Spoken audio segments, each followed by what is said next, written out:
전능하사 천지를 만드신 하나님 아버지를 내가 믿사오며 그 외아들 우리 주 예수 그리스도를 믿사오니 이는 성령으로 잉태하사 동정녀 마리아에게 나시고 본디오 빌라도에게 고난을 받으사 십자가에 못 박혀 죽으시고 장사한 지 사흘 만에 죽은 자 가운데서 다시 살아나시며 하늘로 오르사 전능하신 하나님 우편에 앉아 계시다가 저리로서 산 자와 죽은 자를 심판하러 오시리라. 성령을 믿사오며 거룩한 공회와 성도가 서로 교통하는 것과 죄를 사하여 주시는 것과 몸이 다시 사는 것과 영원히 사는 것을 믿사옵나이다. 아멘. 오늘 함께 보실 말씀은 시편 117편 1절 2절 말씀입니다. 구약성경 889면에 있습니다. 구약성경 889페이지 시편 117편 1절에서 2절 말씀입니다.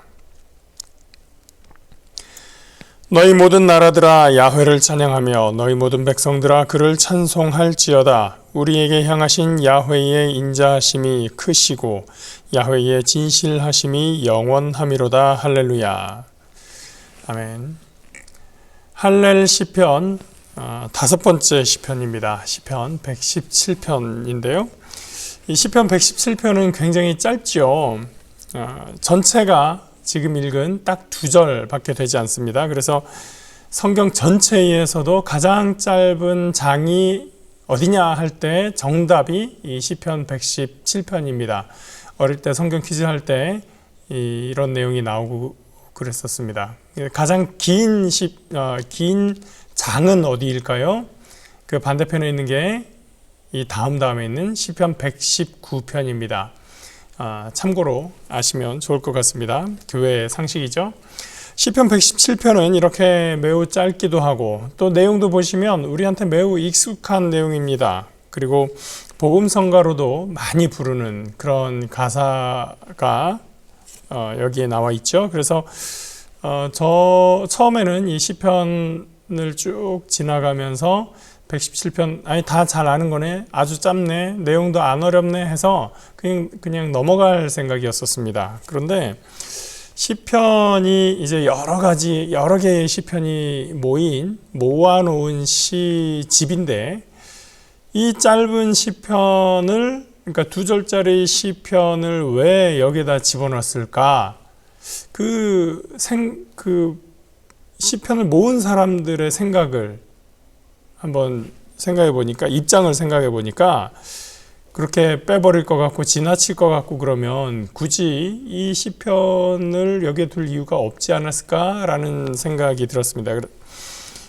우리는 성경을 읽을 때에 9절 단위의 독법, 성경 읽기가 아주 익숙하죠. 무슨 말이냐면 저도 주일학교 때 요절 암송이 있습니다. 공과 시간에. 그래서 그 요절을 빨리 외우는 순서대로 집에 보내주고 또 어느 수련회를 갔는데 식사 시간마다 요절을 주고서 그 요절을 다 외우는 순서로 밥을 먹을 수 있게끔 해주는 거예요. 그래서 열심히 요절을 외웠던 그런 기억이 있습니다.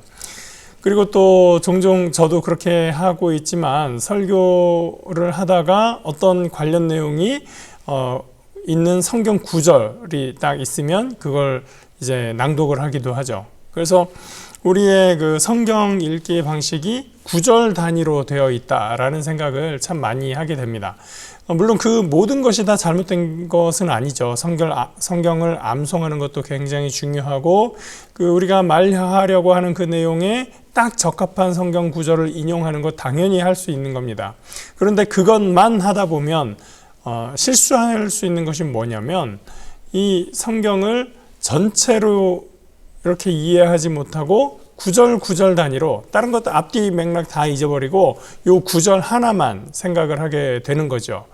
그래서 우리가 성경을 읽을 때 이 구절이 전체 맥락 속에서 주는 의미, 전체 맥락 속에서 우리가 정말 알아야 될 그 의미를 때로는 놓칠 수도 있다라는 것이 이 구절 단위로 성경 읽기를 할 때의 위험성이라고 할까요? 오류의 가능성이라고 할 수가 있습니다. 이 시편 117편이 아주 짧은데, 그래서 마치 우리가 느끼기에 어떤 요절을 접하는 그런 느낌으로 볼 수가 있습니다. 그래서 아는 구절이네, 이거 그 뜻이네 하고 그냥 넘어가 버린다는 거죠. 그러나 제가 이 117편을 이제 말씀드린 그런 취지에서 조금 더 생각하고 자료도 찾아보고 하니까 어떤 자료에서 이렇게 얘기를 하더라고요. 시편 117편은 짧아서 할 말이 없는 시가 아니라 짧기 때문에 오래 머물 수밖에 없는 시다, 이렇게 얘기를 합니다. 굉장히 멋진 말이라고 생각을 했어요. 그래서 왜 이 117편이 이 자리에 있는지, 이 짧은 2절짜리 시를 왜 옛날 사람들은, 이 성경 시편을 편집한 사람들은 굳이 여기에다가 넣어야겠다고 생각을 했을지 한번 생각하고 연구하고 단어 하나하나를 좀 살피고 그리고 묵상을 해봤습니다. 그 자료에 있던 대로 짧기 때문에 한번 오래 머물러 봤었는데요. 오늘 그 이야기를 아침 시간에 나누려고 합니다. 시편 117편은 찬양시로 분류합니다. 누가 봐도 찬양시죠. 여기에 뭐 탄원의 내용이 있는 것도 아니고 지혜 율법의 이야기가 있는 것도 아니고 토라시도 아니죠. 그냥 봐도 찬양시입니다. 이 짧은 시를 앞에서부터 계속 이어지는 할렐 시편의 맥락에서 보면 어떤 의미를 줄까요? 전부 다 하기에는 또 길어지니까 우리 115편, 거기에서 115편은 공동체 찬양시였습니다. 그 시를 통해서 시인은 우리가 누구를 의지하고 있는가? 저 이방 나라 사람들이 의지하고 있는 것은 우상인데 말도 못하고 보지도 못하고 듣지도 못하고 걸어가지도 못하는 그런 신을 의지하고 있는데, 우리 하나님은 하늘에 계셔서 모든 것을 그 뜻대로 결단하시고 행하시는 분이다, 이루시는 분이다, 우리 하나님 그런 하나님이다 라는 것을 노래했었습니다. 그리고 116편으로 갔죠. 116편은 개인 감사시입니다. 이 사람이 죽음의 위협과 두려움 앞에서 하나님 앞에 간절히 기도했을 때 그 하나님의 구원하심을 경험하고 하나님을 찬양하고 감사하는 그런 시편이었죠. 그런 경험을 거친 시인이, 그런 것을 목격한 시인이 이제 117편을 노래하고 있는 것입니다. 이 경험과 은혜가 모든 나라의 것이 된다, 그런 뜻으로 지금 말하고 있는 겁니다. 1절을 제가 다시 읽습니다. 너희 모든 나라들아 야훼를 찬양하며 너희 모든 백성들아 그를 찬송할지어다. 이 첫 단어부터 시편 117편의 특징이 드러나게 됩니다. 어떤 특징입니까? 보통 시편의 찬양시들은 하나님을 찬양할 때 누가 하냐면 자신이 하나님을 찬양합니다. 그리고 자기 주변에 있는 사람들에게 하나님을 찬양하라고 요청합니다. 우리 백성이, 이스라엘 백성들이 하나님을 찬양해야 된다, 그렇게 초청을 하죠. 혹은 야훼의 집, 성전을 섬기는 자들, 아론의 집, 이런 사람들이 하나님을 찬양하게 되죠. 그런데 지난 116편을 통해서 그 의미가 확장되는 것을 보았습니다. 처음에는 이스라엘아, 아론의 집아 하면서 부르다가 나중에는 야훼를 경외하는 자들아, 경외하는 자는 누구든지 포함되는 거죠. 이제 이스라엘의 벽을 넘어서기 시작한 겁니다. 그래서 이 시편 117편은 누구에게 말하고 있습니까? 모든 나라들아, 모든 백성들아, 야훼 하나님을 찬양하라, 그렇게 초대하고 있는 것입니다. 이렇게 시작하는 것은 이스라엘 신앙 전통에서 보았을 때는 사실 상당히 낯선 광경입니다. 이스라엘 사람 중에서 어떤 사람은 야, 이거 좀 불편해 라고 말할 수도 있습니다. 왜냐하면 그들에게는 선택받은 백성이다 라는 생각이 있기 때문입니다. 그걸 우리가 선민의식이라고 얘기하죠. 우리가 특별한 존재인데 야훼 하나님이 우리만 콕 찍어서 축복하기로 선택하신 민족인데 왜 모든 나라, 모든 백성이 똑같이 같이 서서 하나님을 찬양하는 대열에 있느냐라고 질문할 수 있는 것이죠. 그것이 사실은 선민의식의 부작용입니다. 우리가 선택받은 백성이야, 우리에게 특권이 있어, 그러다 보니까 우리는 뛰어난 족속이야, 하나님은 우리가 뭘 해도 다 오케이야. 다른 민족은 우리보다 다 못해, 열등해. 이것이 바로 선민의식의 부작용이죠. 그런데 시편은 시작부터 앞에 말씀드린 시편 116편은 이스라엘아, 또 아론의 집이여, 그리고 야훼를 경외하는 자들이 이렇게 확장되어 가는, 우리로부터 해서 주변으로 확장이 되어 가는데, 이 117편에서는 아예 처음부터 모든 나라들아 다 품고 시작을 한다는 거죠. 그리고 나아가서 2절에서는 한술 더 뜨죠. 2절입니다. 우리에게 향하신 야훼의 인자하심이 크시고 야훼의 진실하심이 영원함이로다. 우리 안에 모든 나라, 모든 백성이 다 들어갑니다. 원래 우리라는 말은 너희와 반대되는 말이죠. 우리가 있고 너희가 있습니다. 우리 편이 있으면 상대편이 있는 거죠. 그런데 모든 나라와 모든 백성이 지금 우리 안에 다 들어오는 거예요. 원래는 우리가 있고 너희가 됐었어야 되는데, 이 모든 나라 모든 백성이 우리의 대척점에서 너희로 있는 것이 아니라 우리 속으로 다 편입이 되어 있는 것입니다. 그러면서 시인이 또 뭐라고 말하냐면, 이 모든 나라 모든 백성은 하나님께 찬양하는데 우리에게 향하신, 이 모든 나라 모든 백성에게 향하신 하나님의 은혜가 있다고 합니다. 오늘 본문의 말로는 하나님의 인자하심과 진실하심이 있다고 합니다. 그 야훼의 인자와 진실, 이 인자와 진실에 대해서 우리가 시편에서 여러 번 다뤘습니다. 히브리어로는 헤세드와 에메트라고 제가 말씀드렸었는데요. 헤세드, 다시 한번 기억을 떠올려 볼까요? 헤세드의 의미는 뭐냐면 주로 인자라는 단어로 해석이 되는데, 다른 단어를 사용할 때가 많이 있습니다. 자비, 긍휼 또는 은혜, 이런 말들로 많이 번역이 되고 그런 의미로 사용이 됩니다. 헤세드는 그래서 뜻이 굉장히 많다. 한 단어로 딱 설명하기 어렵다. 그게 뭐냐면 다른 말로 번역하면서 한 단어로 딱 얘기하기 어렵다라는 거죠. 사과라는 영어 단어를 한국말로 번역할 땐 사과 하나만 딱 번역하면 되는데, 예를 들어서 우리나라의 한이라는 단어가 외국말로 영어로 번역을 할 때 이거는 슬픔으로 번역도 안 되고 좌절도 안 되고, 이 한이라는 단어를 딱 그에 맞게 번역할 수 있는 영어 단어, 외국어 단어가 없다, 이런 얘기를 많이 하거든요. 마찬가지로 이 헤세드라는 단어가 하나님의 착하심, 하나님의 인자하심, 자비, 긍휼, 이걸 다 포괄했다고 해서 그 맥락에서 각각의 다른 단어로 번역을 하게 되는 것은 이게 한 단어로 딱 설명이 안 되는 것이기 때문입니다. 하나님의 그 넓으신 사랑에 의해서 나오는 하나님의 행위, 그 마음을 뜻하는 것이기 때문에 그렇다는 것이죠. 자, 그래서 하나님께서 그 백성에게 보이시는 은혜의 모든 것, 그것이 이 헤세드입니다. 에메트도 비슷합니다.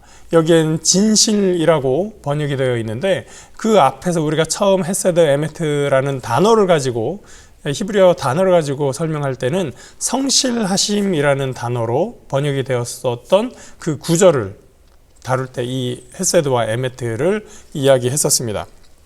그러니까 이 헤세드와 에메트가 계속 짝꿍이라는 얘기죠. 이 에메트는 그래서 진실하심, 또 그 전에 말했듯이 성실하심 또는 충성스러우심, 충성스러움, 이런 뜻이 되는 것입니다.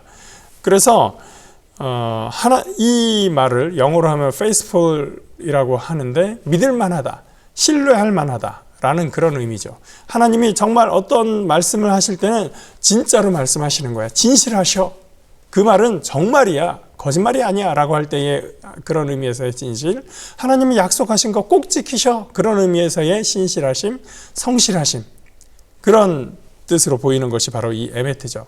하나님의 헤세드와 에메트, 하나님의 인자와 성실, 인자하심과 진실하심, 그것을 이제 모든 나라 모든 백성이 하나님께 찬양을 해야 되는 겁니다. 그런데 여기에서 이 두 가지 이야기를 길게 한 이유가 있습니다. 이 헤세드와 에메트, 하나님의 인자하심과 성실하심을 사실은 누가 경험했습니까? 누가 고백해야 됩니까? 이스라엘 백성들이 경험했어요. 그 어려움 속에서 구원받은 이스라엘 백성들이 하나님 그 인자하심과 하나님의 성실하심, 그 약속하신 걸 지키시는 그 하나님, 그것을 우리가 감사하고 하나님 찬양합니다. 이 인자와 성실하심을 경험한 것은 이스라엘 백성들 자신들이란 말이죠. 그러면 모든 나라 모든 백성은 원래는 어떻습니까? 우리를 위기에 빠뜨렸고 우리를 어렵게 만들었고 했던 저 다른 백성들, 다른 족속들, 그들에게서 우리가 구원받았기 때문에 사실은 그들은 오히려 하나님의 인자하심과 성실하심의 반대편에서 하나님의 구원을 방해한 사람들, 방해한 족속들이 되어야 되는 겁니다. 근데 그들을 다 품는 것이죠. 그러면서 하나님의 인자와 성실을 그들도 함께 노래하게 되는 것입니다. 이것이 이 시편 117편의 가장 놀라운 점입니다. 이 하나님의 인자하심과 성실하심을 이스라엘 백성들 너희들만 즐기고 누릴 것이 아니라 그것을 모든 나라 모든 백성이 함께 고백하고 함께 하나님을 찬양할 수 있게 해야 되는 겁니다. 그 역할, 그 책임이 누구에게 있습니까? 이스라엘 백성들 자신들에게 있는 것입니다. 우리가 경험한 인자와 성실을 그들이 깨닫게 하고 그들이 알게 해서 그들이 함께 하나님은 참으로 인자하십니다. 하나님 참으로 진실하십니다. 하나님 찬양합니다. 하나님께 영광 돌립니다. 이 찬양을 하도록 해야 되는 것이죠.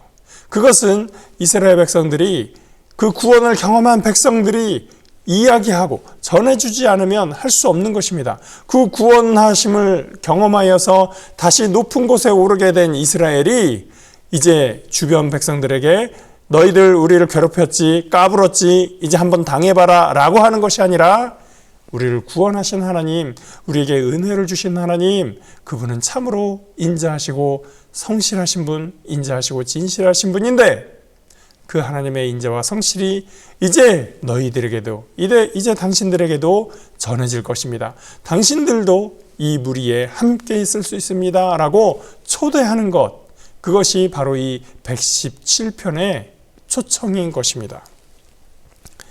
이제 이스라엘 백성들은 그러한 초청으로 인해서 모든 백성과 모든 나라를 우리 안으로 품을 수 있게 되는 것입니다. 그래서 이 시편 117편은 그 길이에 비하면 그 깊이는, 그 넓이는 너무나도 넓고 깊은 것을 우리가 알 수 있게 되는 것이죠.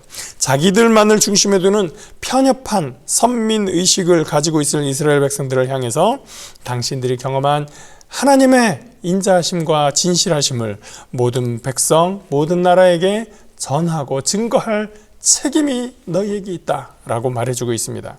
오늘날 현대사회에서 이스라엘이 관여하고 있는 전쟁을 볼 때 과연 이스라엘은 그러한 하나님의 인자와 진실을 증언하고 있는 공동체인가, 그것을 되돌아보게 됩니다.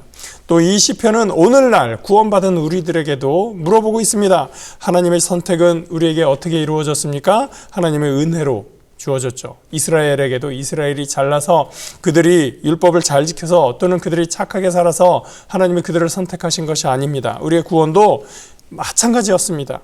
그러면 선택받은 백성, 하나님의 구원을 받은 백성들을 어떻게 살아야 됩니까? 먼저 우리를 선택하신 것, 우리에게 은혜 주신 것을 감사드리고 그 다음에는 그 은혜에, 그 선택에 우리 이웃이 함께 동참하도록 초대하고 초청하는 것입니다. 그 초청은 어떻게 하느냐? 우리가 경험한 하나님의 인자와 성실을 전하는 것에서 시작이 되는 거죠. 그러면 이 모든 나라와 모든 백성들은 그들이 직접 경험하지 않았지만 이스라엘의 증언을 듣고 과연 하나님은 놀라우시구나라고 찬양에 동참하게 되는 거죠. 우리가 경험한 하나님의 인자와 성실을 전함으로써, 증언함으로써 직접 그들이 경험하지 않았어도 우리의 모습을 보고 우리의 삶을 보고 하나님은 참으로 인자하시고 성실하신 하나님이구나라고 찬양에 동참하고 하나님의 백성의 무리 안에 들어올 수 있게 되는 것입니다. 여러분, 우리는 잊지 말아야 됩니다. 우리가 은혜로 구원받았다. 너무나 당연해서 잊어버리기 쉽고 지나치기 쉬운 겁니다. 너무나 간단하고 그래서 때로는 지루해 보이는 이 말이 사실은 너무나 중요해서 너무나 자주 말하기 때문에 우리가 익숙해서 지나쳐 버리는 그런 구절이 되어버렸다라는 사실을 우리가 반드시 기억하고, 우리가 117편을 그냥 스쳐 지나가지 않듯이 우리를 은혜로 구원하신 하나님의 그 사랑을 우리가 기억하고, 또 내 속에만 간직하고 있을 것이 아니라 그것을 이웃에게 증언하여서 우리가 함께 우리의 넓이를 더 넓히고 하나님의 깊은 사랑을 더 증언할 수 있는 저 여러분 되시기를 주의 이름으로 축복합니다. 기도하겠습니다. 사랑의 하나님, 감사합니다. 하나님, 주님의 말씀, 주님의 진리가 때로는 그 길이에 있는 것이 아니라 이 짧은 문장을 통해서도 참으로 우리가 깊이 생각하고 잊지 말아야 할 그러한 진리가 있음을 다시 한번 깨닫게 됩니다. 너무나 당연하게 생각했던 것, 그래서 때로는 지루하다, 또 식상하다라고 생각했던 그 말씀 속에 참된 하나님의 진리, 하나님의 뜻이 담겨 있음을 우리가 기억하고, 하나님 그 말씀 안에 우리가 잠길 수 있도록 인도하여 주시옵소서.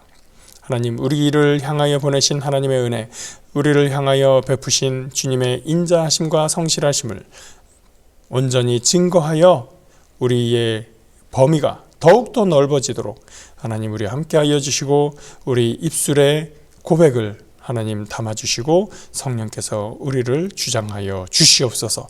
오늘도 주님의 사랑을 경험하는 귀한 은혜의 삶이 되기를 간절히 바라오며 예수 그리스도 이름으로 기도합니다. 아멘. 하늘에 계신 우리 아버지여, 이름이 거룩히 여김을 받으시오며 나라가 임하시오며 뜻이 하늘에서 이루어진 것 같이 땅에서도 이루어지이다. 오늘 우리에게 일용할 양식을 주시옵고, 우리가 우리에게 죄 지은 자를 사하여 준 것 같이 우리 죄를 사하여 주시옵고, 우리를 시험에 들게 하지 마시옵고 다만 악에서 구하시옵소서. 나라와 권세와 영광이 아버지께 영원히 있사옵나이다. 아멘.